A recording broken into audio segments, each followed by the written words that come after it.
Lupakan buy and hold. Di tahun 2026, waktu adalah segalanya. Ini harga tuh pasti ke kanan, nggak mungkin ke kiri ya Benar, dong. kamu. Karena elemen daripada chart adalah Time. time. Jangan gunakan keterbatasanmu untuk menilai dunia yang tak terbatas.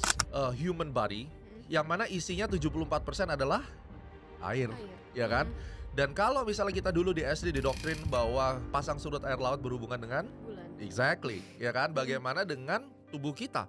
Air yang ada di sini itu mempengaruhi kita punya mood. Target 12.000 sudah di depan mata. Tapi ada utang besar yang belum lunas. Karena ada utang di 6.000 Rahel. Gitu, utang ini harus dilunasin. Dan supaya kamu tahu, buat yang lain-lain juga, yang namanya ngelunasin utang turun itu lebih gampang daripada bayar yang di atas. Hukum gravity. Jatuh lebih cepat. Melokomotif ini sekarang adalah Trump. Ada beberapa reason. Yang pertama adalah kemungkinan dia mau ngepump harga gold. This will be a problem. Kita tuh dulu ngomong ini, even monkey can make money. Tapi begitu masuk 2008, semua orang-orang itu yang masuk 2003 habis. Waspada, jika data ini keluar minggu depan, market jatuh 7% sekejap. Kalau kamu menggunakan all-in konsep, lu pasti game over.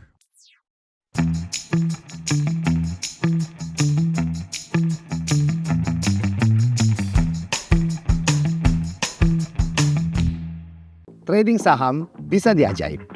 Mau yang tenang kayak reksadana atau obligasi bisa banget. Atau mau ngerasain kripto sampai to the moon. Trading mata uang asing bisa diajaib. Amazing. Semua di sini nggak perlu ganti aplikasi. Desainnya clean, nggak gelap. Pakainya gampang. Investasi segera di aplikasi yang mendampingi perjalanan finansialmu. Download Ajaib sekarang. Semua bisa. Halo Investor Ajaib, balik lagi di podcast Cuan Talks bareng aku Rahel. Dan hari ini kita udah kedatangan Pak Gema Guyardi sebagai founder of Astronaci. Mungkin Pak Gema boleh kenalin diri dulu nih. Rahel, thank you. Thank you semuanya teman-teman Contox dari Ajaib sudah having me here. Oke, thank you so much lo udah bisa Yeah, datang my juga hari pleasure. ini. Nah, kan kita sekarang ini mau ngobrolin semua all about Astronaci dan juga outlook IHSG mungkin di 2026 ini ya. Apalagi kan this year IHSG tuh bakal bullish banget kelihatannya, karena kan di awal tahun ini aja udah reach 9.100-an ya. Ini hati-hati nih. Hati-hati Ya, nih justru sebuah ya. image bahwa IHSG bakal bullish banget ya kan. Nah, Oke. itulah yang biasanya akan dipakai oleh institusi untuk jadi liquidity exit. Yes. Oke, nah tapi sebelum kita masuk ke Ya. topik IHSG-nya sendiri dan kita bahas market lebih dalam lagi, boleh gak sih diceritain soal Astronaci ini tuh sebenarnya ilmu apa sih? Astronaci itu astrologi dan Fibonacci. Banyak orang bilang, wah itu udah bullshit lah itu ilmunya. Sebenarnya ilmu astronaci itu adalah pengembangan dari ilmu terdahulu yang sudah ada. Apa tuh? Jadi ya financial astrologi itu udah ada zaman dulu banget. Ya, bahkan pelopornya itu banyak, ada William Delbert Gann, terus kemudian ada David Williams, dan banyak deh intinya kalau kalian cek ya di Google gitu ya. Nah, problemnya adalah tingkat kesulitannya itu tinggi sekali. Oke. Ya, hampir susah untuk mengerti itu. Tapi Richard Wyckoff, kalau Anda kenal Wyckoff, itu adalah teman baiknya Gann, dan dia itu adalah orang yang pertama kali melihat dan menyaksikan how it works dari versinya Gann. Karena waktu itu Gann menggunakan geometry, numerology, sama akhirnya dikombin sama mathematics dan astrology. Prinsipnya adalah ketika saya kembangkan ini, saya mensimplify dari yang pernah ada.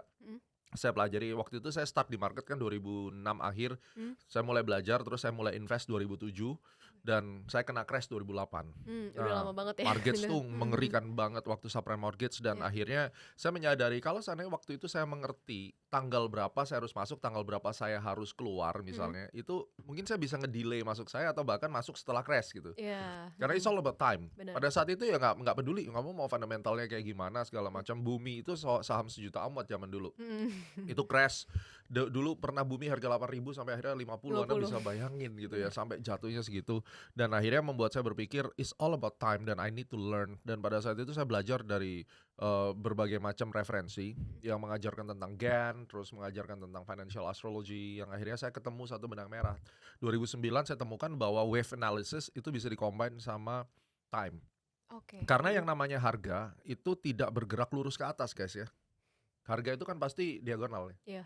Kalau kamu jurusan matematik kan aku Iya. tadi bicara ya. Kalau kamu melihat grafik X sama Y, kamu akan tahu bahwa kalau pergerakan harga diagonal, yang bisa membuat dia diagonal itu ada elemen apa? Ada time-nya juga. Yes, everybody should know that kan. Jadi nggak mungkin yang namanya chart harga itu Itu kalau orang bilang harga itu nggak tahu yang pasti, tapi harga itu pasti ke kanan, nggak mungkin ke kiri ya dong. Benar, nggak mungkin mundur. Kalau kecuali lu pakai point on figure chart gitu. Iya. Kalau chart biasa udah pasti ke kanan. Nah, kanan ini kan kita bicara waktu. Iya, durasinya terus Durasi. tambah. Nah, sekarang bisa bayangin nih Rahel, kalau misalnya lu bilang chartnya harga naik, ketika dia naik lurus kayak begini, Iya. kan ada hari-hari di mana dia mulai stop naik. Iya, benar. Ya, ini kan berarti dia akan mengisi waktu. Kalau semakin lama waktunya untuk dia pakai, berarti grafik itu akan makin landai kan? Iya, benar. Benar ya? landai. Kalau kenaikannya misalnya dalam satu hari naik 3%, besok 3%, maka grafiknya Bakal akan makin Iya. spike begini tajam ya.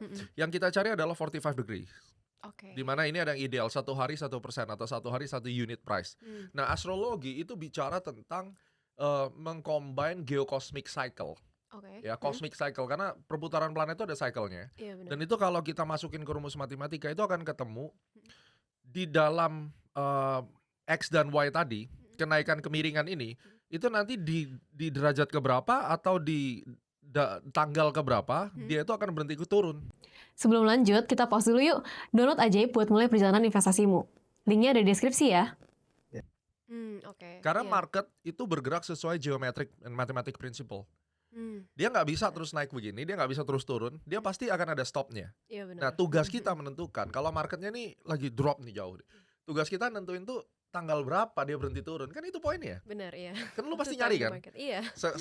Sering kali orang bilang kayak, kapan Pak marketnya berhenti turun? Nah, kapan itu harus dijawab dengan satuan apa? Waktu kan. Waktu, benar. Matematika, statistik, yang mana kita mengambil data dari astrologi itu memungkinkan untuk kita mendiscover tanggal berapa nih berhenti turun secara geometrinya. Oke. Jadi astrologinya itu banyak orang salah kaprah dikira kayak lihat ramalan jodoh kayak gitu, bukan. Jadi kayak misalnya ya, perputaran Venus. Venus itu 224 hari setahunnya di Venus gitu. Setahunnya di kita adalah 360 kan. Iya. Sidereal cycle-nya. Nah, ketika kita bagi 225 bagi 360 itu 61,8. Itu adalah golden ratio Fibonacci sebenarnya. Nah, Ratio-nya benar. 225 sendiri itu juga bisa menjadi cycle daripada si harga tersebut. Jadi misalnya major crash, major bottom tanggal 9 April. Itu kan bottom banget IHSG 2025. Iya.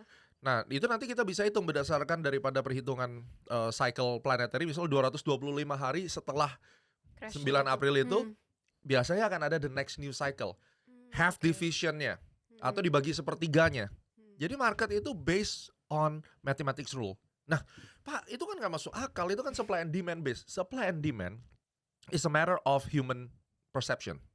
Lu bisa bilang bahwa saham A akan naik, gue bisa bilang saham saham A turun. Iya. Perbedaan pendapat kita itulah yang akan ngedrive supply and demand. Setuju nggak? Setuju. 2008, mungkin teman-teman belum ada waktu saat itu, ketika market itu mortgage crash, itu papan bid itu tiap hari kosong. Selama 5 hari berturut-turut itu begitu market buka ARB. Oke? Ngeri juga, Artinya satu komunitas di pasar itu akan menganggap ini market udah hopeless. Mari kita sell Benar, bersama. Iya. Dan there will be no trade karena semua orang setuju dengan satu arah. Iya. Trade itu dihasilkan ketika kamu dan saya memiliki perbedaan pendapat. Jadi jangan khawatir di market berantem. Gema bilang itu naik, Rahel bilang itu turun. Itulah market. Karena perbedaan itu yang akan menentukan harganya bisa naik turun. Nah, perbedaan itu tadi ditentukan oleh persepsi. Persepsi itu ditentukan oleh mood. Makanya kita bicara bahwa human behavior itu kan ada mood base ya. Human behavior itu kan ditentukan oleh psychological. Yeah. Market movement, supply and demand is built by the human psychology. Now, human psychology itu dikontrol dengan otak kamu yang sebelah kiri atau kanan? Waduh, yang kiri ya? Yang kiri itu logic. Oh, kiri logic berarti yang kanan. Yang kanan.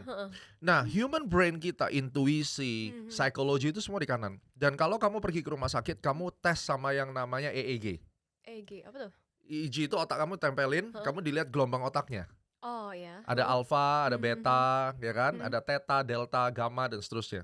Itu kan ada frekuensinya. Ketika kita bicara seperti ini, kita bicara di gelombang otak beta. Ya. Di beta ini kita punya kesadaran penuh.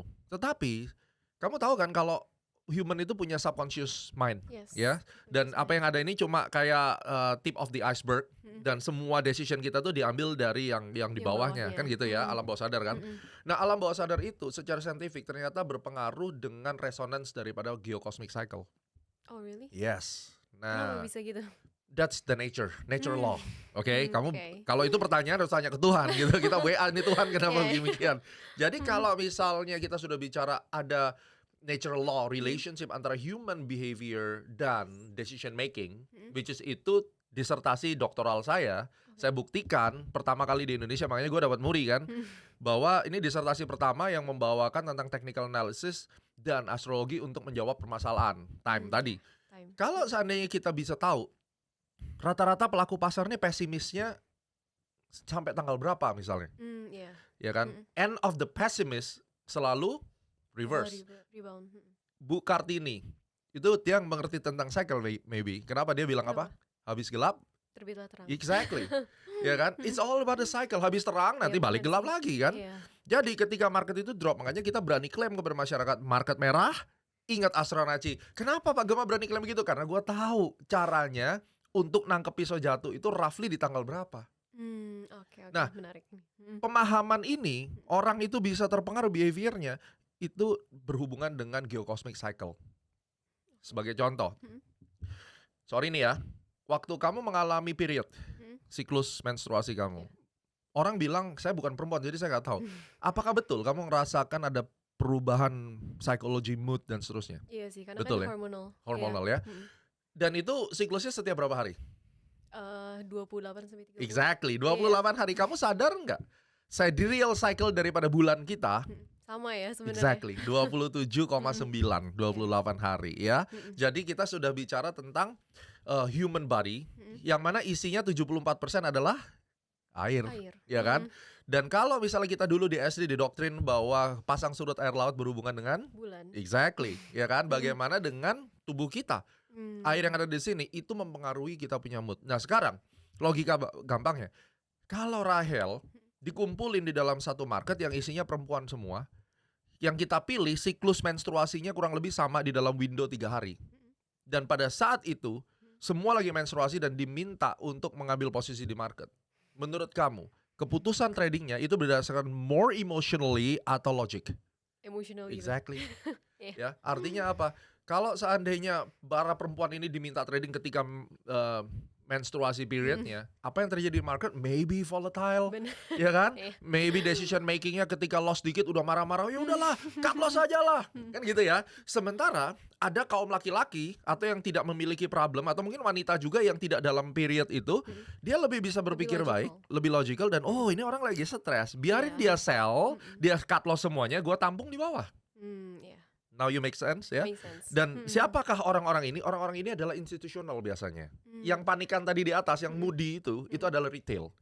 Sehingga how you gonna combine the supply and demand game dengan astrologic financial cycle tadi adalah untuk mendeteksi tanggal berapa ini retail ini frustasi. Pas lagi market conditionnya kayak apa juga Yes. ya. Oke, Nah, oke. itu yang pertama. Yang kedua nih. Sebagai contoh, waktu gue dapat gelar Master Financial Technical Analysis dari International Federation TA ya, itu gue menemukan korelasi antara Mercury retrograde cycle dengan gold. Oh ya, Oke. apa hubungannya? Jadi hubungannya ternyata based on statistik itu bullish. Nah, kamu waktu belajar matematika bisnis, kamu belajar tentang p-value, p-factor, dan Yes, ya belajar. chi-square Iya, dan seterusnya. chi-square. Itu kita kan bicara margin of error di dalam sebuah fenomena. Yes. Dan kalau misalnya ada sebuah fenomena itu signifikan, berarti secara statistik p-value 0,05 ke bawah, maka bisa dikatakan itu signifikan korelasinya, Yes. betul ya? Artinya kalau misalnya gue bawakan tentang itu dan ternyata dari 34 tahun atau 50 tahun whatever, gue menemukan terjadi signifikansi p-value 0,05 ke bawah dan juga secara visual gue ngelihat setiap kali ada event itu harganya naik, boleh nggak gue simpulkan bahwa pattern ini Valid. valid? Iya, bisa Boleh ya? sih, boleh. Berarti kalau siklus astrologi ini selalu berulang, boleh nggak gue bilang setiap kali Mercury retrograde 70% of the time I will look for a buy bias or a bullish bias. Boleh kan? Boleh, karena itu probability game. Probability. Trading is all about probability. Now, Agree. waktu kamu sekolah, soal ujian itu ada ABC atau ABCD, yang mana? ABCD. Ya, kamu lulus gak? Lulus. Soalnya 100, pilihannya ABCD, kamu lulus di atas 70%. Iya. Harusnya, Rahel, kalau saya minta kamu trading, harusnya lu dapat 100. Kenapa? Pilihannya cuma A naik, B B turun. Iya. Tapi kenapa 100 kali trading yang benar cuma 10? Tapi waktu kamu sekolah dulu, pilihannya ABCD lu bisa lulus. You know what I'm thinking now? Iya. Artinya apa? I need to minimize the probability Probability-nya. Benar. untuk mendapatkan edge yang kira-kira gue bakal, kalau gue ngebet ke sini, gue bakal Bener menang. gitu ya. Probability lebih gede. Kenapa dulu kamu lulus ABCD? Karena you know your stuff, you study hard, dan at the end of the day kamu tahu ABCD yang bener yang mana. Iya. Nah di market masalahnya, walaupun kita bicara PBV-nya udah di bawah valuasi, tapi belum tentu naik. Iya. Nah cuma kalau kita bisa mengetahui siklus planetary yang tanggal sekian sampai tanggal sekian itu cenderung bullish, berarti bias gua udah pasti ke buy dong, Iya, benar. instead of ke sell kan. Itu aja udah nolong banget. Ketimbang lu 50-50 buy atau sell ya. Iya, iya, iya. Ngerti Kita ya udah maksud ada saya? condongnya, ada skew. Nah, Iya. Makanya gue bilang astrologi itu ngebantu gua menggunakan data masa depan Mm-mm. untuk mengukur probability masa sekarang. Oke. Make sense? Make sense. Mercury retrograde terjadi 3 kali dalam setahun. Oke. Oke. Dan 70% probability misalnya gold bullish. Mm. Now, kita bisa hitung. Berarti 3 bulan lagi kejadian, gue siap-siap buy. The next 3 bulan lagi, gue siap-siap buy. Cukup trading di window-window ini aja. Iya, benar. Berarti kamu dengan astrologi bisa tahu nih, tanggal berapa ya market ini Iya. memiliki probability yang lebih besar untuk dia naik. Tapi Iya. bukan 100%. Kalau Iya. 100% bukan probability namanya. Benar, itu Sebuah kepastian. Pastian. We always deal with the probability. Makanya gue selalu bilang, walaupun lu udah punya tentang time dan seterusnya, apakah dijamin Pak gak loss? No. Karena nobody know, even a statistic tidak berani Benar. 100%. Iya Tetap kan? ada probability buat loss-nya. Exactly, ada Iya. margin of error-nya. Nah, margin of error-nya ini yang akan ngancurin setiap trader yang tidak berpegang pada risk management. Benar. Itu the whole in a nutshell tentang astrologi. Sorry kalau gue belum bisa ngomong tentang bahasa bayi, tapi menurut gue ini adalah bahasa terbaik yang sementara ini bisa. Iya. Mungkin Rahel nanti one day Very lu big bisa sense. explain ya. Iya. Kayak p-value, I know that's hard, tapi prinsipnya kesimpulannya bahasa bayinya tidak ada segala sesuatu yang pasti di bawah matahari ini. Benar. Segala sesuatunya berhubungan dengan probability, tapi apa yang ada akan ada lagi, is a matter of cycle. Yes, Ya, agree. pengulangan itu akan selalu terjadi. Benar. Sebagai contoh, April tahun lalu bicara tarif war, selesai tarif war, sekarang dimulai lagi tarif warnya. Iya. Berarti kan, Template tuh. nah kita kan bisa belajar dari periode yang lalu. Apa yang Benar. terjadi sih waktu itu tarif warnya? Iya. Ya kurang lebih gitu. Semoga Oke. tidak overwhelming kamu ya. Menarik banget sih, justru aku malah jadi makin tertarik nih. Nah, tapi kan kalau misalkan kita ngomongin di market ya, kalau misalkan dari ilmu astronaci is how you time the market. Yes. Sedangkan orang-orang bilang it's not about how you time the market, tapi itu kayak lebih ke the length of time you spend in the market untuk bisa profitable. Benar. Nah, itu gimana tuh? Pertanyaan bagus sekali. Bahkan banyak orang bilang, you cannot time the market. Iya. Ya gitu. Semua orang ngomong gitu. Di dalam quote doktoral saya diminta sama profesor bilang, Dokter Gema tolong siapkan satu quote. Oke, quote saya tahu apa? Jangan gunakan keterbatasanmu untuk menilai dunia yang tak terbatas. Oke? Oke. Orang-orang yang terlalu cepat ngomong itu, mereka lupa kalau dulu yang namanya Wright Brothers itu diketawain ketika dia bilang bahwa gue bisa terbang ke langit. Yang namanya Pak Tirta, kenal nggak Pak Tirta siapa? Gak kenal. Yang punya Aqua. Oh, aku iya. Dulu diketawain jual air lebih mahal dari minyak. Bagaimana kamu kira-kira hidup 20 tahun yang lalu di zaman papa mama kamu untuk memikirkan konsep lu bisa video call segampang itu? Kira-kira diketawain nggak? Diketawain sih. At the end of the day, Semuanya kejadian. kenapa mereka ketawa? Because they know nothing tentang visi yang akan terjadi ke depan. Jadi itu pesan saya. Yang pertama. Yang kedua, time. Itu merupakan bagian dari 4-dimensional analysis yang gue buat.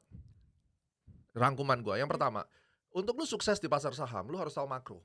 Iya. Karena makro is the hype, is the story. Without the macro, forget it. Benar. Oke? Yang kemudian kamu harus tahu tentang mikro. Mikro adalah fundamental. Ya kan?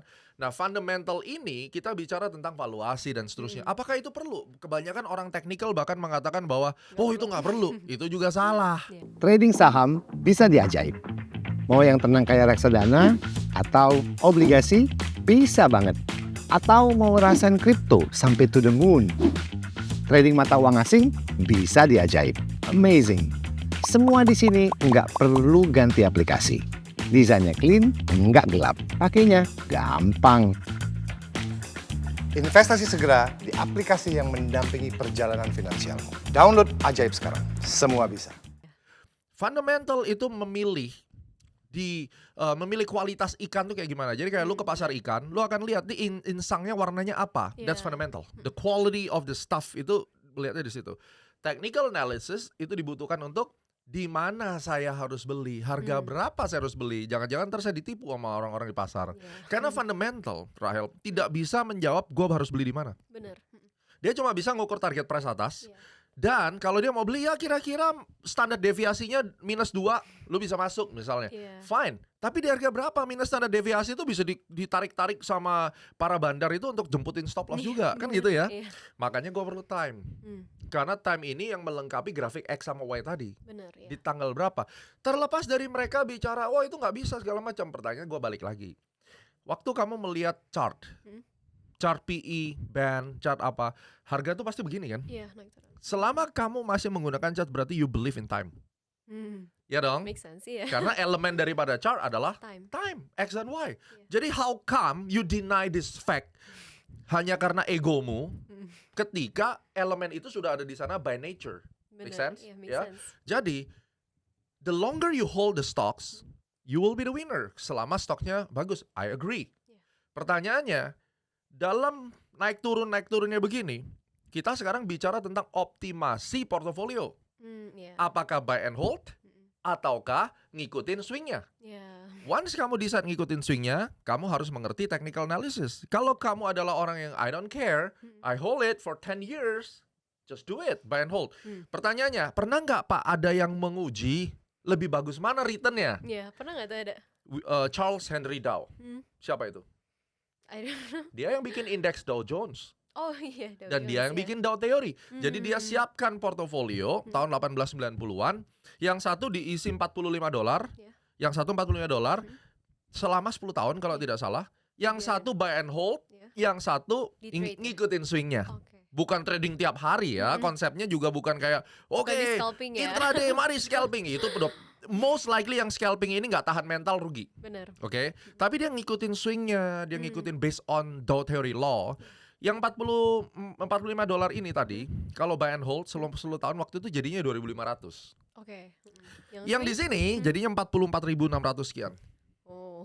Oke, Wow, jauh tentunya sih. dengan skill. Ya. Again, Mm-mm. you have to be skillful. Kalau enggak, Sama aja. bisnis apapun juga lo pasti tekor. Jadi Benar. kalau kita bicara asumsi opini, semua orang bebas beropini. Tapi kalau Anda mau naik level, menjadi lebih bijak, menjadi lebih terlihat smart, gitu ibaratnya, Yeah. kamu harus menggunakan data. Dan that's a fact. Pak Gema, data itu bisa dibaca di mana? Technical Analysis Explained 4th Edition by Martin Pring. Itu bukunya di bab pertama, read it. I read more than 100 books. That's why the more you read the books, lebih humble kamu akan jadinya. Bener. Gitu. Karena Nggak- ngerasa nggak tahu apa-apa Iya, ya. termasuk Dikit banyak yang bisa teman-teman dipelajari. gue yang technical. Itu nggak penting fundamental. Diam dulu. Keep quiet, bro. You don't even learn what is fundamental. Dan Iya. masalahnya gue combine semuanya dan look, aku nggak bicara aku make money, aku nggak bicara gue beli McLaren dan seterusnya. Aku cuma bicara for the past 18-19 years I survive here dan angkatan gue yang waktu itu trading sudah nggak ada lagi. Kenapa? They're Udah- done. Gone with the market. They're making huge loss. Forgot about the trading. Udahlah, gue nggak perlu trading lah, ini semua judi semua. Why? Because they don't learn. They don't survive ya. Yeah, they don't survive. Kita nggak usah ngomong profit dulu deh. Lu bisa survive, Survive dulu itu aja. aja udah profit gitu. Bener. Make sense? Iya. Yep. Oke. Nah, tadi aku mau tanya lagi nih, soal kan tadi semuanya tuh sebenarnya kita ngomongin soal time dan Yes. tadi dibilang ada cycle-nya. Tapi kalau misalkan kita ngomongin soal kondisi makro saat ini, kondisi mikro, ada kebijakan ini itu. Is that part of the cycle? Karena kan sebenarnya bisa dibilang itu tiba-tiba ya semuanya. Kita nggak bisa memprediksi tiba-tiba kayak siapa lah ngomong apa. Let's say Trump ngomong apa atau nggak ada kebijakan apa dari presiden atau dari Danantara atau apapun. Nah, itu gimana? Ada 3 hal di sini. Ini penting nih 3 hal ya. Boleh di clipper juga. Yang pertama, Anda percaya takdir atau enggak? Destiny.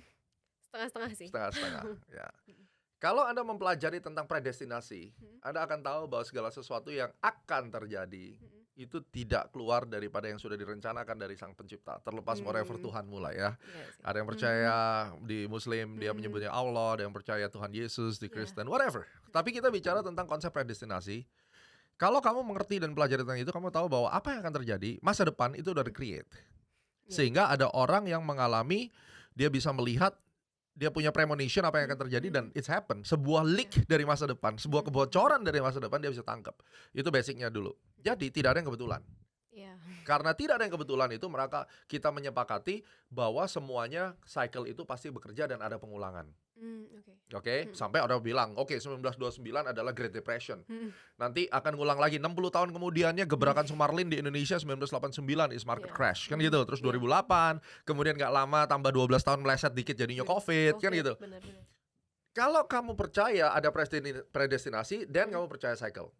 Tapi kalau kamu nggak percaya, end of story, lu nggak bisa berdiskusi kalau preposisinya nggak sama. Iya. Make sense ya? Make sense. Sekarang yang kedua, pada saat kita bicara, oh itu kan dadakan, yes.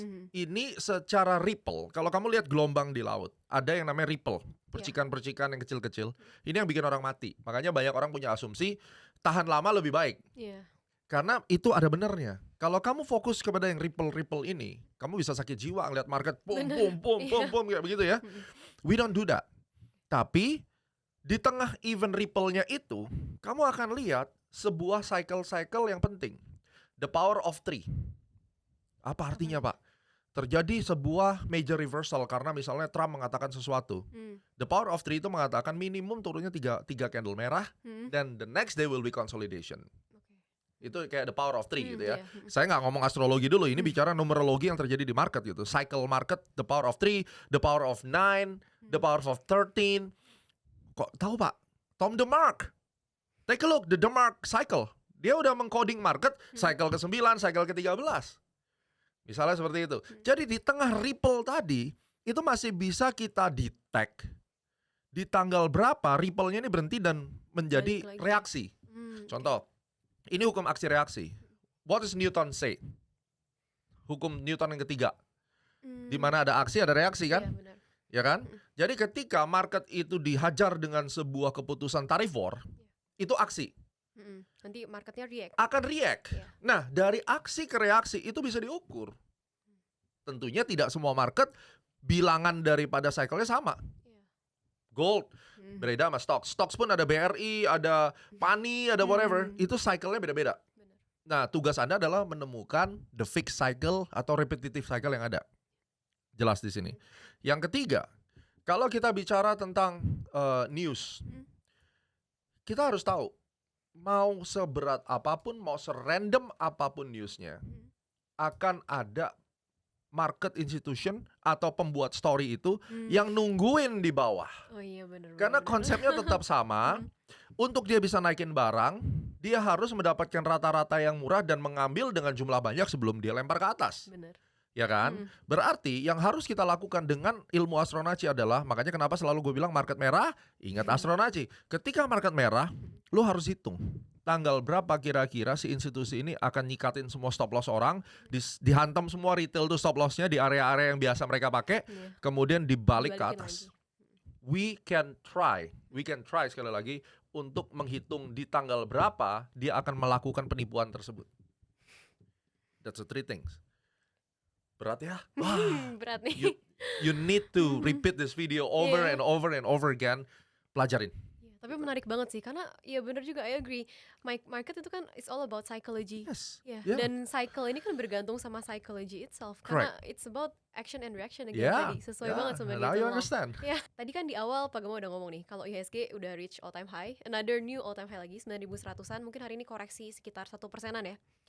Apakah Pak Gema sendiri berhasil mendetek kalau hari ini kayak bakal ada market drop karena ada masalah yang dari Japan kalau nggak salah ya? Yes. Very good questions. Boleh saya tampilin evidence ya. Jadi saya bisa munculin di layar ini bahwa sebelumnya kita udah sampaikan ada moon declination dan new moon phase itu yang akan menjadi pembalikan arah. Ya, jadi dari sini kita tahu nih harga lagi naik terus. Kalau harga naik terus, pertanyaan yang akan ditanyakan oleh investor apa biasanya? Kapan harga berhenti Naik. naik? Oke. Nah, berdasarkan histori saya temukan tuh 2013 bahwa moon declination yang saya pakai dengan beberapa tambahan model dan new moon phase itu berpeluang memiliki probability yang cukup besar untuk membuat pembalikan atau reaksi market. Ini aksinya di pump terus nih. Iya. Ada aksi, ada reaksi. Nah, reaksinya itu saya udah kasih moon declination tanggal 16, moon cycle itu tanggal 19. Moon phase. Jadi di dalam window time ini adalah 16 itu libur. Iya. Berarti gue harus ngelihatnya 19 dan 20. Oke? Karena 16 Jumat kalau nggak salah, 17 libur, 18 libur, dan 19. Berarti efek dari moon declination di 19, di situ juga ada new moon phase-nya. Berarti kita melihat tanggal 19 plus 1 biasanya, 1 atau 2.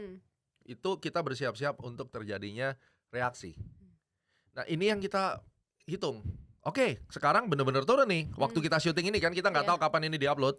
Jadi tanggal 20 itu bener-bener jatuh, Januari 2026. Tugas saya sekarang adalah menghitung turunnya sampai kapan dan di mana. Dan we calculate lagi tanggal berapa, oh tanggal sekian. Nah kalau kita sudah hitung, oh tanggal segini nih berhenti turunnya. Kita lihat lagi, ini secara trennya biasnya masih bullish nggak? Oh masih bullish. Berarti cari buy atau cari sell? Cari buy. Buy on weakness. Belinya ketika orang-orang lagi jual-jualin. Iya benar. Berarti Panik ya. Nah waktu kamu beli harusnya waktu kira-kira gambar di layar tuh hijau semua atau gambar di layar merah Pas semua? merah semua dong. Exactly. Tapi kenyataannya investor retail belinya Takut. waktu apa? Pas lagi hijau. Hijau. Jualnya pas lagi merah. Jualnya pas lagi merah. Kapan untungnya? Iya. Siapa yang menjadi counterpartnya mereka? Ya orang-orang yang lebih ngerti dari Institution. Yes. Yes. Nah makanya kenapa Astronaci suka diomelin orang. Kenapa? Sejak saya dulu kan saya suka syuting di IDX Channel dan seterusnya. Saya selalu kasih tahu tanggal berapa naik, tanggal berapa turun. Pertanyaan saya nih. Kira-kira kalau gua kasih itu secara publik, marah nggak yang punya agenda? Marah lah. Gak bisa nyerok mereka. Makanya caranya gimana? Oh, time itu bohong lah, itu orang gila lah, apa segala macam, jual kelas, jual apa. Dude, I know. Sorry nih, gue bukan ngerancoin rencanamu, tapi I'm helping the retail traders. Dan analisis saya itu, sejak 2009 gue menjadi Bloomberg Terminal kontributor. Jadi kalau kamu punya Bloomberg Terminal di sekuritasmu, kamu ketik nama saya, you can see. Ya. Oke, nanti kita udah ngomongin IHSG ya. Berarti IHSG ini kalau menurut Pak Gemma sendiri nih, apakah ke depannya kalau misalnya kita ngomongin dari sentimen ya, sebenarnya kan masih kelihatannya bakal masih bullish nih. Jadi kapan sih sebenarnya waktunya kita nyerok lagi, dan ke depannya menurut Pak Gemma sendiri ini emang beneran bullish atau enggak sih? Karena kalau aku nanya ke orang-orang lain gitu keluar, biasanya mereka masih very bullish apalagi di 2026 ini karena dengan banyaknya sentimen. Sentimen gak ada yang bagus sebenarnya. Satu-satunya sentimen adalah terima kasih ke Pak Purbaya. Iya, Pak Sebenarnya Purbaya Pak Purbaya hard effect. carry. Ya, jadi kalau kamu tanya sentimen Indonesia nggak ada. Ini semua adalah blind trust kepada Pak Purbaya. Iya. Tapi apakah IHSG ini akan bullish? Kita ngomong yang very simple. Sejak tahun 1998 market itu udah ada. Dan sampai sekarang ya IHSG tetap bullish. Iya sih. Indonesia is the best stock market in Southeast Asia. Nggak ada yang lawan. Oh ya? Tidak ada yang lawan. Saya kan juga keliling di Asia, banyak teman-teman. Saya dulu 2010 sampai 2014 menjadi analis di salah satu sekuritas asing di Indonesia. Dan kalau Anda lihat, mereka juga merespon kayak Indonesia ini kan negaranya kayak banyak korupsi lah, apa segala macam. Tapi marketnya naik terus, ya iris what it is, man. Because everybody like Indonesia, right? Nah, jadi kalau kita lihat, ya nggak usah panik. At the end of the day, ini akan naik. Nah, cuma lawan bicara kita siapa? Audiens kita siapa? Gen Z. Nah, yang baru invest saham besok mau beli Ferrari, itu maksudnya ya itu nggak apple to apple. Tapi kalau ditanya apakah 2026 ini akan bullish? Targetnya Astronaci itu 9150, 9250 dan sudah tercapai harusnya yang 9150-nya ya. Tapi di area bawah itu masih banyak yang utang yang harus dibayar. Jadi walaupun nih misalnya indeks jatuh balik sampai 7.000 bahkan sampai 6.000, akan ada utang di 6.000 Rahel. Gitu, utang ini harus dilunasin. Dan supaya kamu tahu buat yang lain-lain juga, yang namanya ngelunasin utang turun itu lebih gampang daripada bayar yang di atas. Hukum gravity. Jatuh lebih cepat. Begitu ada satu informasi bahwa ini kejadian slowing growth economy, yang pertama ya slowing growth economy, China slowing growth, terus kemudian akan ada quantitative easing, tapering, itu market minimum 7% turun gampang kayak nuang gelas. Nah, ini yang harus diperhatikan baik-baik. Tetapi apakah dengan demikian IHSG tidak akan naik lagi? Akan naik lagi.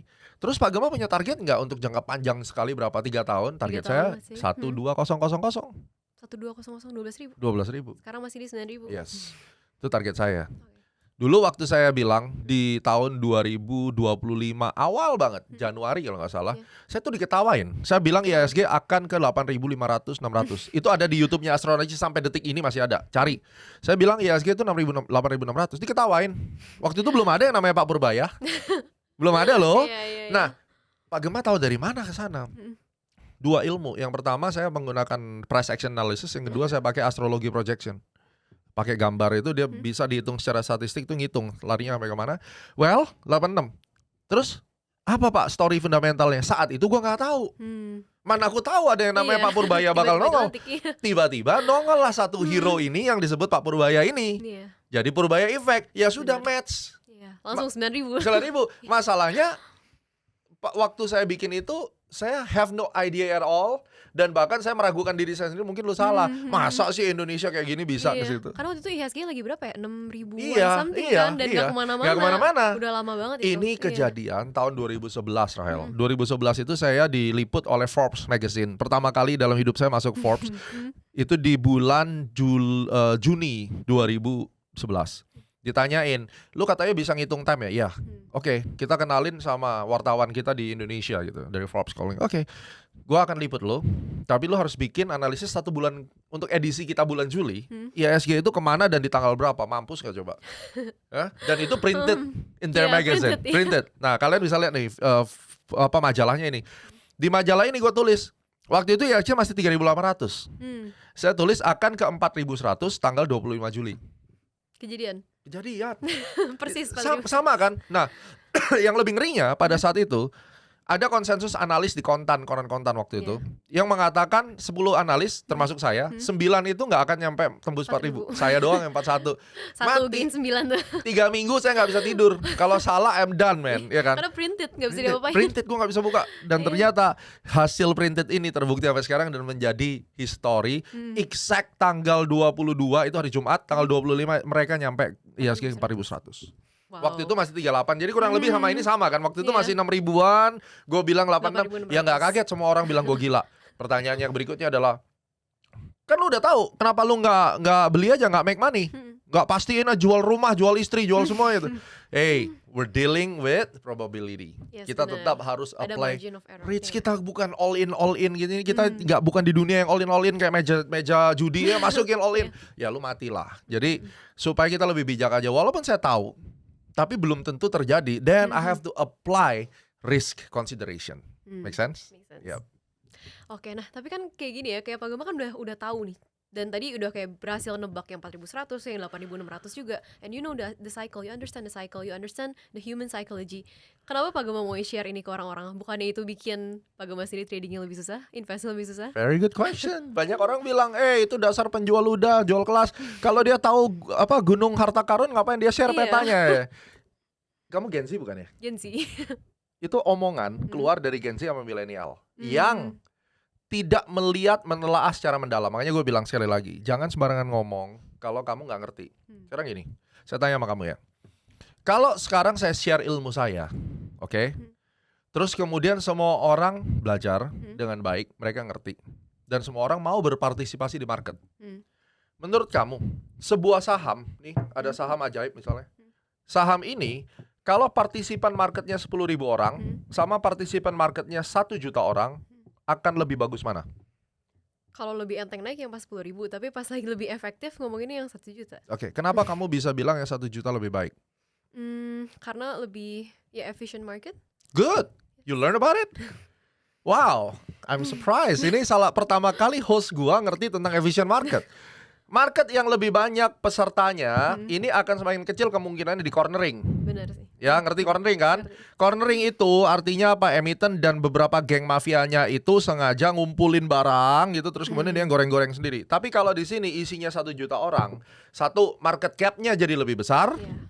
Berarti kan lebih bagus tuh kalau market bisa nampung dana banyak. Kedua, marketnya lebih sempurna, lebih efisien. Kita bicara tentang efficient market hypothesis.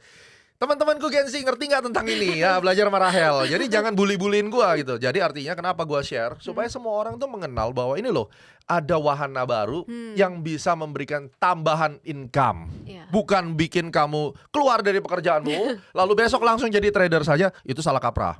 Tapi bisa memberikan peluang untuk lu dapat duit lebih. Dan kalau semua orang masuk ke sini, marketnya akan semakin heterogen dan lebih baik, Benar. lebih sempurna. Now you understand efficient market. Karena kalau di Indonesia kan sebenarnya banyaknya saham-saham market kecil, gampang Iya digoreng. dong. Nah jadi ngerti kan sekarang Ngerti. siapa yang nggak setuju kalau saya mengedukasi adalah orang-orang yang pingin melakukan pump and dump dan mencari mangsa, dan mangsanya adalah kalian para Gen Z. Retail. Dan saya siapa? I'm your savior basically. Iya. Ya kan, penyelamat paling dilemparin batu duluan supaya ini pergi, jangan ganggu agenda gua. You with me or you against me? Your choice. Oke, menarik, menarik, menarik. Nah, kalau misalkan tadi kita ngomongin soal the whole market itself ya sebenarnya, dan kita belum deep dive nih ke cara milih sahamnya gimana sih?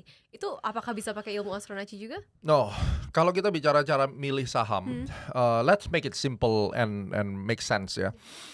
Market itu di-drive oleh hype. Yes. I don't need astrologi untuk milih saham apa yang akan naik. Saya hanya perlu banyak-banyak lihat hype, banyak-banyak lihat apa yang lagi viral. Misalnya Pak Hashim berkecimpung di saham tertentu gitu. Ya gua monitor aja saham itu. Hype. Yang pertama adalah dia harus ada story-nya, ada hype-nya. Yang kedua dia harus punya bisnis yang memang solid. Benar. Benar ya? Oke. Terus kemudian yang ketiga baru kita lihat ini alokasi perputaran duitnya ini sekarang lagi di mana? Oh, Pak Gema penganut bandarmologi dong misalnya kan. Saya menganut semua. Gua hitung kancing pun ya kan, nyembah Yang penting dupa cuan. pun gua kan yang penting cuan. Beres. Ngapain harus fanatik sih dengan Iya, satu metode? Ngapain harus hina-hina ini jelek? Agree. Kamu berpartai di dunia keilmuan trading akan bikin lu tambah miskin, ya nggak? Iya. Tapi kalau kamu pelajarin semua, oh ya bener juga ya. Karena tentang konsep hype ini, gua baru belajar itu setelah COVID. Bukan belajar, maksudnya saya mengamati dan saya melihat bahwa sehebat-hebatnya fundamental sebuah emiten, kalau dia tidak ada hype-nya, market tuh nggak masuk, nggak naik, Iya, benar. nggak narik gitu ya.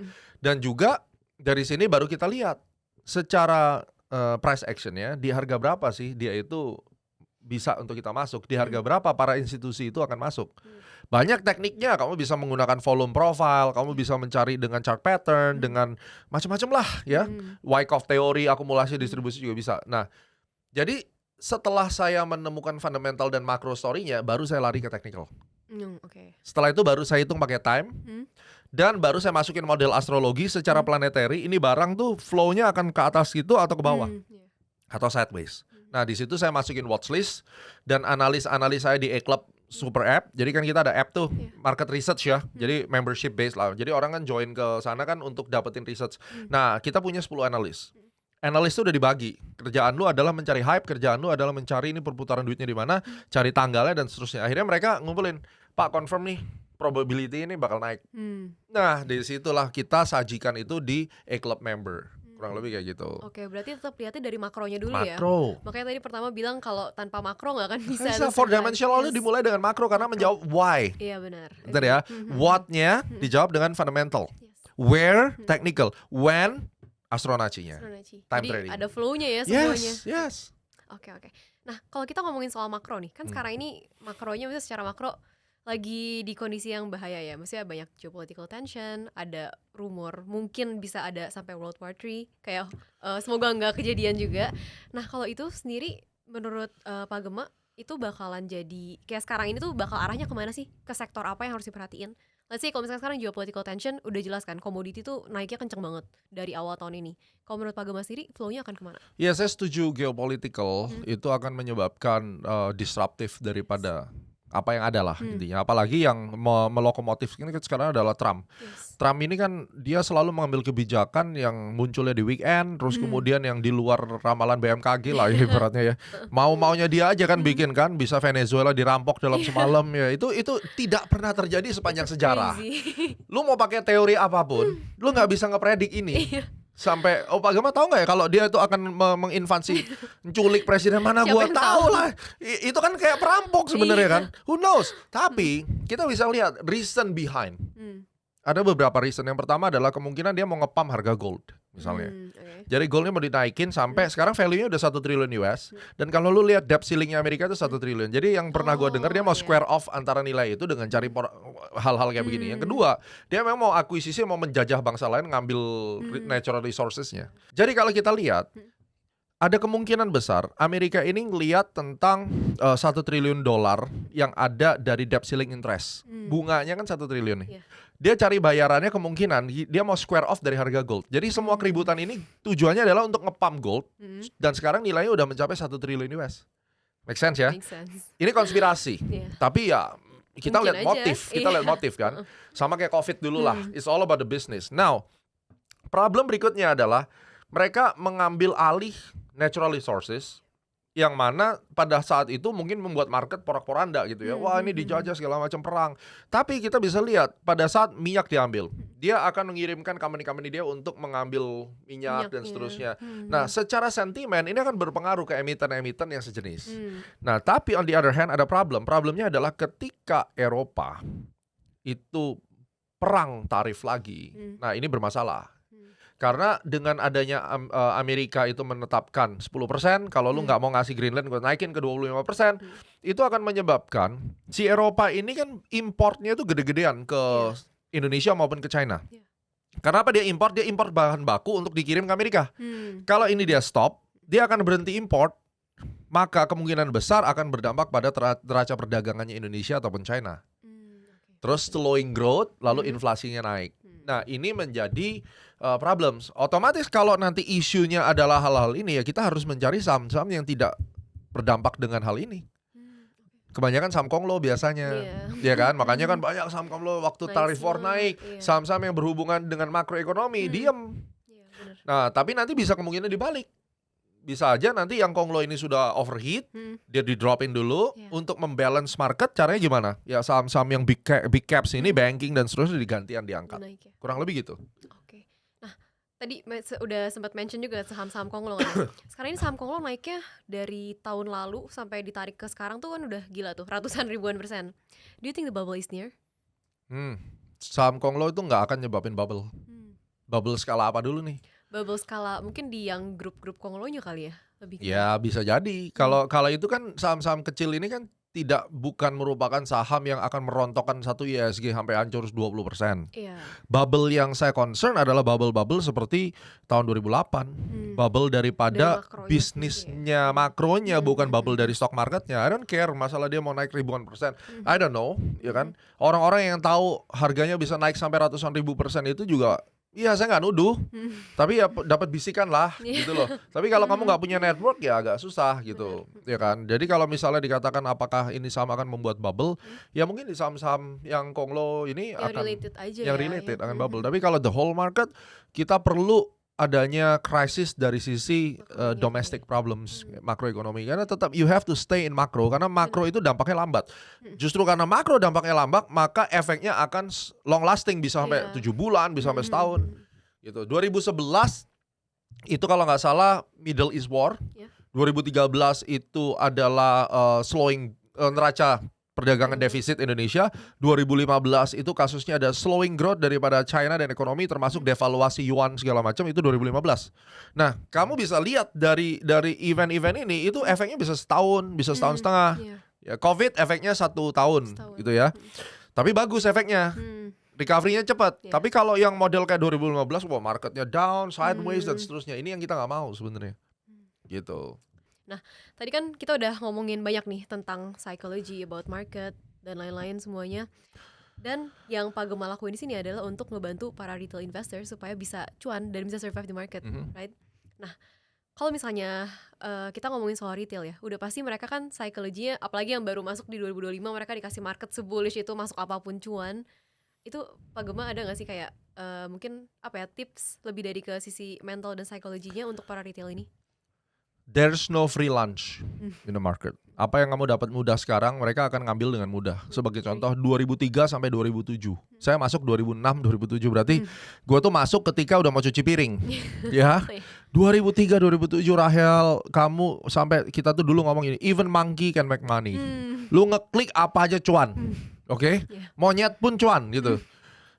Gila. Tapi begitu masuk 2008, semua orang-orang itu yang masuk 2003 habis. Dan kebanyakan dari mereka itu dulu ada saham yang namanya TMPI. Kamu pernah tahu TMPI? Nggak pernah. tahu sih. Sampai dibilang taman makam para investor. Turun dari berapa tuh? Waduh, Dari berapa bos, lu cari deh angkanya. Itu gila, Ada yang goreng, di medianya juga kuat, mirip seperti saham Konglo sekarang. Naik katakan 1000%, waktu turun bener-bener langsung habis di lantai. Itu banyak yang pakai margin, hilang rumah segala macam. Itu 2008 punya disaster, namanya taman makam para investor. Satunya lagi saham bumi. Dari 8.000 Antam itu juga di 6.000-an. Nah, kejadian ini gampang aja gue ngajak mereka berpikir seperti itu. History repeat itself. Zaman dulu juga ada generasi bocil-bocil, ya termasuk saya waktu itu masih bocil juga gitu. Era-era itu baru mulai online trading. Online trading itu baru muncul 2005 akhir kalau nggak salah. 2007 baru diperkenalkan online trading. Dulu kan masih pakai telepon ya gitu ya. Nah itu marketnya tuh naiknya begini, smooth sekali. Tiap hari nggak ada koreksi, 2 hari 3 hari naik lagi. Semuanya pokoknya saham. Ketika semua orang berpikir super bullish, ini harus enak hati-hati. banget ini buat kita jual ke mereka. Jebret turun. Market value-nya hilang misalnya. Waktu itu buat gambaran aja, Dow Jones tuh 14.000 turun ke 6.000. Wow. Lebih dari 50%, ya. Iya. Tapi baliknya agak lambat. Sekarang karena ada social media yang begitu cepat, begitu Covid turun jatuh, April Langsung naik kemarin lagi. tarif war turun, Iya. reaksinya juga langsung cepat, banget, kan iya. gitu. Berarti kecepatannya juga berbeda. Penurunannya juga lebih tajam. Kemungkinan lu nggak akan dikasih kesempatan keluar, apalagi belinya saham-saham konglo yang mungkin digoreng murni. Begitu Nggak ada mereka isinya keluar, ya. game over. That's it. Nah, masalahnya kalau kamu menggunakan strict money management, kamu nggak akan kelibas masa. Tapi kalau kamu menggunakan all-in konsep, lu pasti game over. Pasti game over. Jadi di market ini nggak pasti untung. Tapi ada satu yang pasti game over kalau lu all-in di saham yang salah, di momen yang salah, dan have no brain. You're done man di market. Oke, tadi kan kalau kita ngomongin soal itu ya, tadi kan sempat ke-mention juga tuh soal risk management yang penting. Ya. Kalau dari Pak Gemma sendiri risk managementnya gimana? Saya pribadi kalau di saham saya menggunakan 5% equity risk. Jadi kayak misalnya modal saya 10 juta, 5%-nya berapa? Jadi per trade saya nggak boleh rugi daripada 5% per trade. Oke. Stop loss-nya berarti itu. Bukan Udah stop loss. plus. Iya, artinya stop loss saya harus exit. Misalnya gampang deh, 100 juta deh misalnya, 5%-nya berapa? 5 juta toh? Iya. Berarti kalau misalnya saya trading, saya beli saham, saya nggak boleh satu saham tuh saya floatingin lebih dari 5 juta. Saya mesti exit. Oke. Lebih banyak cut loss itu lebih baik. Lebih disiplin ya. Karena apa? Orang selalu berpikir, oh cut loss terus. Nah ini kebanyakan nih, anak-anak Gen Z yang ini, oh cut loss rugi, cut loss tuh nggak benar kan. Lebih baik lu sering cut loss, sesuai aturan. Tapi begitu kamu dapat saham yang running, lu lupain, udah nggak usah dilihat. Hari ini, saya pegang saham Bumi. Gue beggar di Bumi. Saya masuk tahu nggak dari kapan? 2023 kalau nggak salah. Pas lagi berapa tuh? Lagi di bawah. 50. Iya lagi itu 50, 80, 100 saya bilang udah kumpulin. Pokoknya kalau nggak 2.000 kok nggak jual waktu itu dulu ngomongnya gitu. Sekarang ya gatel juga mau jual kan. Udah 100% lebih loh. Iyalah. Saya beggar di situ. Cuma nahannya kan lama. Dan berapa Pak uangnya yang Bapak taruh situ? Uang yang saya taruh di Bumi Pak cuma sekitar 5% lah. Jadi kalaupun hilang, Nggak apa-apa. ya biarin aja Iya. gitu loh. Iya. Namanya mau beggar ya kan. Tapi kan kebanyakan sekarang orang enggak. Beggar, masukin semua bila All in. perlu pinjol, masukin semua. Habis itu ditahan 2 tahun mati. Ya, Bener-bener ya itu yang gitu ya. terjadi. Jadi ini yang mindset berpikir ini yang harus kita pikirkan dan juga hati-hati pesan saya kepada orang-orang yang merasa jago saham ini naiknya, tapi saham yang dinaikin, hebat juga nih orang ya, naik sampai beggar tapi sahamnya yang nggak karu-karuan. Pertanyaan pertama adalah, lu dari mana bisa tahu saham itu naik, oi? Ya kan? Mau pakai teknik apa? Coba tunjukin ke gua tekniknya yang bisa membuat kamu yakin nge-call dengan confident di mana-mana, lalu kemudian lu masuk gede. Tunjukin ke gua metodenya. Hampir semua buku gua udah pelajarin, tidak ada yang bisa jawab itu. Hah? Out of the blue, tiba-tiba lu pick up satu saham ABCD namanya, ya kan? Atau ZMBI, zombie gitu. ZMBI ini saham ZMBI kita ambil, tiba-tiba dia bisa tahu, dalam 2 minggu naik beggar 80%. Are you sure itu cuma dari teknis atau memang lu dapat bisikan? Iya. You answer me. Oke. Jadi intinya nggak boleh pengen cepet kaya karena kan No. let's be real sekarang Gen Z kayaknya apalagi yang baru masuk ke saham gitu pasti pengennya kan tadi Lu kalau- udah mention Lu kayak kalau mau besok kan cepet, lu cepet kaya ya, mau gua kasih tahu caranya. Gimana? Simple. Lu daftar ke sekolah lu Prasmul, lu belajar finance, lu kerja di analyst company, gaji lu bisa 80 juta, 100 juta sebulan kalau lu ketemu di company yang asing ya. Wah, lu bagus, tuh cepet kaya tuh. Iya kan? Atau ya lu mulai dari analis ya, terima gaji, lu kejar dong bisa dapat 15, 30, 50, 60, whatever the number. Tuh cepet kaya. Tapi kalau kamu tiba-tiba punya konsep belajar itu nggak perlu ikut kelas berbayar. 1, belajar itu bisa dari YouTube kok. 2, 3, banyak kok edukasi gratis asal lu nggak males. Belajar aja di situ. Nanti juga bisa sendiri. Hey, mau taruhan sama saya? Berani taruhan kalau lu belajar nih otodidak, ambil yang gratis-gratis lu bisa profit less than 5%. Sisanya habis. Jadi jangan sembarangan ngomong kalau mau cepat kaya, belajarnya gratis, cari referensi gratisan, langsung masuk deposit profit. Oh, besok nggak ada lagi yang jual cilok. Iya. Ngapain kerja kalau kayak Ngapain gitu? kerja? That's not how the market works. Kalau kamu mau kaya, ya lu kerja yang benar. Agree. Boleh gak sih kasih closing statement buat teman-teman semua yang nonton? Statement yang saya selalu pegang untuk teman-teman saya mulai generasi milenial, generasi Z, alpha. Kalau kamu mau cari ikan, kamu ke pasar ikan. Kamu mau cari baju yang cakep kayak begini, kamu ke pasar baju, toko baju. Kalau kamu butuh modal, mau cari modal, kamu ke pasar modal. Karena ini yang dikasih ke saya zaman saya belajar dulu, ada guru saya adalah seorang lawyer namanya Pak Setiawan Adi ya. Kalau Pak kalau nonton ya, itu omongan dia sampai hari ini saya pegang. Lu kalau mau cari modal, lu ke pasar modal karena hanya di pasar modal yang memungkinkan kamu dapat modal. Tentunya dengan cara yang baik. Yang benar. Yang benar ya, bukan nipu orang, bukan pump and dump, itu jahat ya. Tapi yang jelas ini bukan dunia tipu-tipu, ini bukan dunia yang too good to be true. Tapi once kamu bisa menemukan metode, kamu bisa menemukan rules atau algoritma bagaimana you make money di sini, you'll make decent money. Dan prinsipnya adalah decent money itu berapa Pak? Apakah 5.000% setahun? No. Cobalah berusaha cari 30-50% setahun, itu udah luar biasa sekali. 30-50% aja dari berbagai macam market ya, nggak hanya dari saham, dari kripto boleh, dari gold boleh, dengan cara-cara yang benar. Mari kita fokus, nggak perlulah sampai 200-300%, 30-50%, compounding, ya kan? Habis itu lo tetap kerja, dapat duit lo tabungin, makin hari makin gede, terus depositoin duitnya, kejar dividen. Kamu akan ngerasain, gila ternyata. Growth-nya gila ya Growth-nya ternyata gila. ya. Nah itu yang akan bikin kamu sukses. Dan saya bisa mengerti ini Rahel setelah kira-kira 13 tahun saya di market. Saya bisa mengerti dengan exact benar apa yang dimaksudkan dan compounding. I need 13 years untuk bisa memahami hal itu lahir batin.